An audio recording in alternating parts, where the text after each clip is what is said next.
Good evening प्यारे बच्चों। आज हम आपको कक्षा 10 रसायन विज्ञान का महत्वपूर्ण प्रश्न हम बताएंगे जो संक्षारण होता है। संक्षारण क्या होता है इसके बारे में बताएंगे।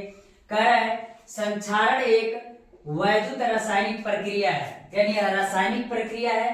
और जब कोई धातु अपने आसपास के अम्ल या नमी आदि के संपर्क में आता है तो उस पर एक परत चढ़ जाती है। यानी जब कोई धातु होगी और वो अपने आसपास के किसी नमी या अम्ल के संपर्क में आएगी तो उस पर एक परत चढ़ जाती है, जिससे धातु क्षारित होने लगता है, यानी धातु धीरे धीरे क्या होने लगता है, नष्ट होने लगता है। तो इस क्रिया को हम क्या कहते हैं, तो इस क्रिया को हम संक्षारण कहते हैं। जैसे हम कह सकते हैं कि अगर कोई भी धातु होगा, सोना चांदी लोहा प्लेटिनम और बाकी भी कर सकते हैं, तो कह रहा है कि जब वो अपने आसपास के अम्ल या नमी के संपर्क में आएगा तो उस पर एक प्रकार की परत चढ़ जाती है, जिससे धातु क्षारित होने लगता है। तो इस क्रिया को हम क्या कहते हैं, संक्षारण कहते हैं। अगला ये कह रहा है कि मान लीजिए कि लोहे की बनी नई वस्तुएं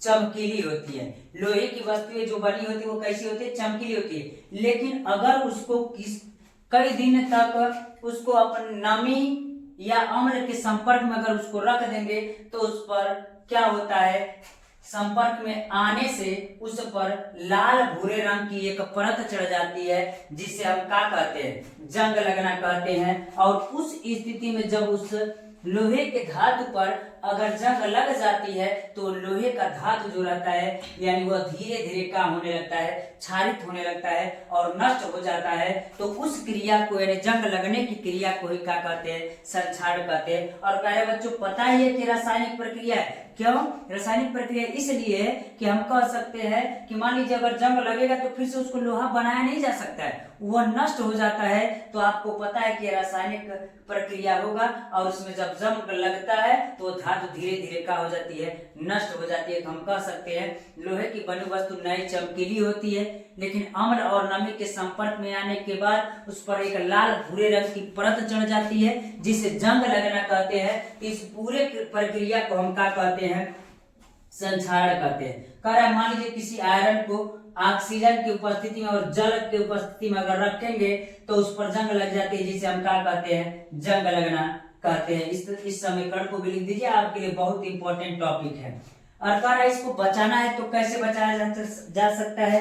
मान लीजिए कोई धातु है और उसको बचाना है उस चीज से, किससे, जंग लगने से। तो अगर मान लीजिए लोहा है तो कहेंगे उसको पेंट कर करके, और आप देख लीजिए आपके घर लोहे का या तो दरवाजा या रेलिंग जो भी लगा होगा तो उसको पेंट किया जाता है। ये उसको सुंदर लगने के लिए नहीं किया जाता है, वो उसको संक्षारण से बचाने के लिए किया जाता है कि जब बरसात होगी या नमी के संपर्क में आएगा तो उस पर जंग नहीं लगेगा। अच्छा लगने के लिए उसको पेंट नहीं किया जाता है।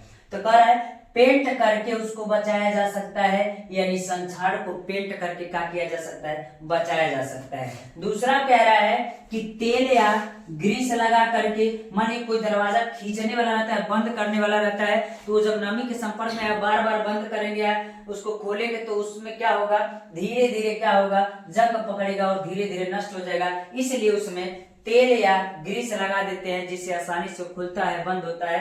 तो तेल और ग्रीस लगा करके संक्षारण को क्या कर सकते हैं, बचा सकते हैं संक्षारण से धातु को। अगला कर है धातु की परत चढ़ा करके, यानी किसी धातु की या रबड़ की किसी की परत चढ़ा देते हैं तो उससे संक्षारण को क्या किया जा सकता है, बचाया जा सकता है। जरा ध्यान से सुनिएगा, उससे धातु को बचाया जा सकता है, संक्षारण क्रिया रुक जाएगी जब अगर कोई धातु रहेगी और उस पर जंग लगने वाला तो एक परत और उस पर चढ़ा दीजिए, और एक परत चढ़ा देंगे तो जिससे वो क्या किया जा सकता है, उसको संक्षारण से बचाया जा सकता है। और बहुत उपाय है जिस प्रकार हम उसको क्या कर सकते हैं, बचा सकते हैं। तो उम्मीद है प्यारे बच्चों यह बात आपको समझ में आ रही होगी और इस चीज को आप क्या कर लीजिएगा, तैयार कर लीजिएगा। यह आपके लिए बहुत महत्वपूर्ण टॉपिक है। धन्यवाद।